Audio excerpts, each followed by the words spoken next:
সম্মানিত প্রধান শিক্ষক মহাশয়, শ্রদ্ধেয় শিক্ষক শিক্ষিকা, উপস্থিত অতিথিবৃন্দ এবং আমার প্রিয় ছাত্রছাত্রীবৃন্দ, সকলকে জানাই পশ্চিমবঙ্গ দিবসের আন্তরিক শুভেচ্ছা ও অভিনন্দন। আজকের এই বিশেষ দিনে আমরা শুধু একটি দিবস পালন করতে একত্রিত হইনি, আমরা একত্রিত হয়েছি আমাদের ইতিহাস, সংস্কৃতি, পরিচয় এবং গৌরবময় ঐতিহ্যকে স্মরণ করার জন্য। প্রিয় ছাত্রছাত্রীরা, আমরা পশ্চিমবঙ্গে বাস করি, বাংলা কথা বলি, বাংলার সংস্কৃতিকে ধারণ করি, কিন্তু আমাদের অনেকেরই জানা নেই পশ্চিমবঙ্গ কিভাবে সৃষ্টি হয়েছিল, কেন সৃষ্টি হয়েছিল এবং এর পিছনে কি ইতিহাস রয়েছে। আজ সেই ইতিহাসের কথায় সংক্ষেপে আপনাদের সামনে তুলে ধরব। এক সময় বর্তমান পশ্চিমবঙ্গ ও বাংলাদেশ মিলিয়ে ছিল অবিভক্ত বাংলা।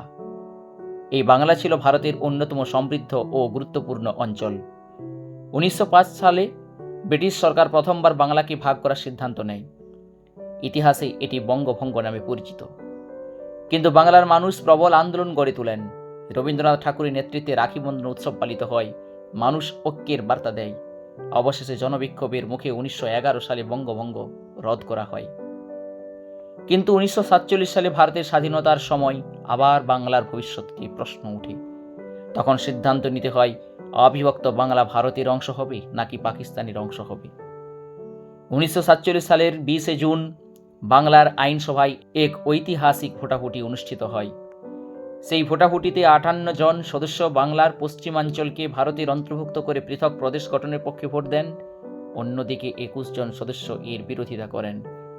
এই ভোটাভুটির ফলে পশ্চিমাঞ্চল ভারতের অন্তর্ভুক্ত হয়ে পশ্চিমবঙ্গ নামে পরিচিত হয় এবং পূর্বাঞ্চল পাকিস্তানের অংশ হয়ে পূর্ব পাকিস্তান নামে পরিচিত হয়। পরবর্তীকালে 1971 সালে পূর্ব পাকিস্তান স্বাধীন রাষ্ট্র বাংলাদেশ হিসাবে আত্মপ্রকাশ করে।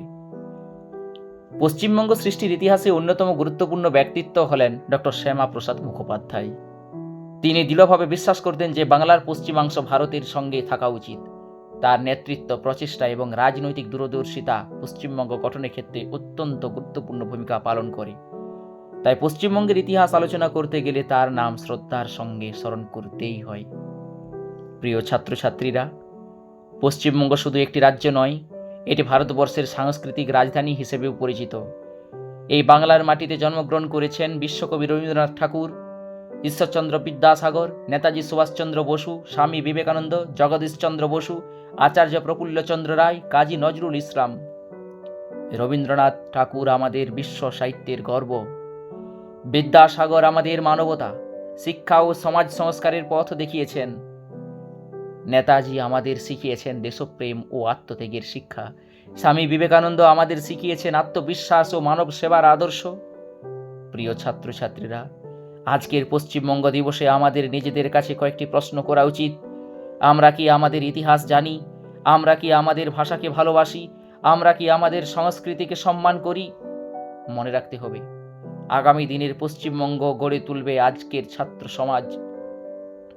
তাই আমাদের দায়িত্ব মনোযোগ দিয়ে পড়াশোনা করা, বাংলার ইতিহাস জানা, বাংলা ভাষাকে মর্যাদা দেওয়া, বিজ্ঞান মনস্ক ও যুক্তিবাদী হওয়া, পরিবেশ রক্ষা করা, সমাজের প্রতি দায়িত্বশীল নাগরিক হিসেবে নিজেকে গড়ে তোলা।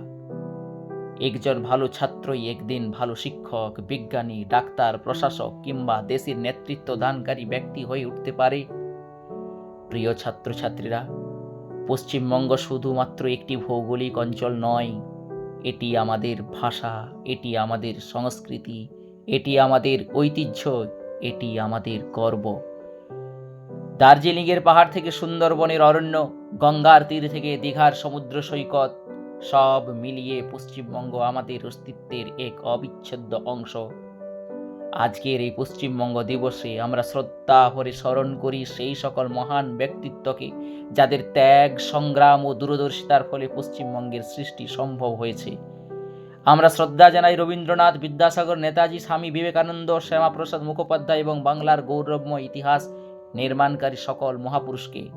আসুন আমরা সবাই আজ এই শপথ গ্রহণ করি, আমরা বাংলার ইতিহাস জানব, বাংলা ভাষাকে ভালোবাসব, বাংলার সংস্কৃতিকে সম্মান করব এবং একটি শিক্ষিত, মানবিক, বিজ্ঞান মনস্ক ও উন্নত পশ্চিমবঙ্গ গড়ে তুলতে নিজেদের নিয়োজিত করব। রবীন্দ্রনাথ ঠাকুরের ভাষায়, সার্থক জনম আমার, জন্মেছি এই দেশে, এই গর্ব, এই ঐতিহ্য এবং এই দায়িত্ব বুকে ধারণ করে আমরা এগিয়ে চলব। জয় হিন্দ, জয় পশ্চিমবঙ্গ। ধন্যবাদ।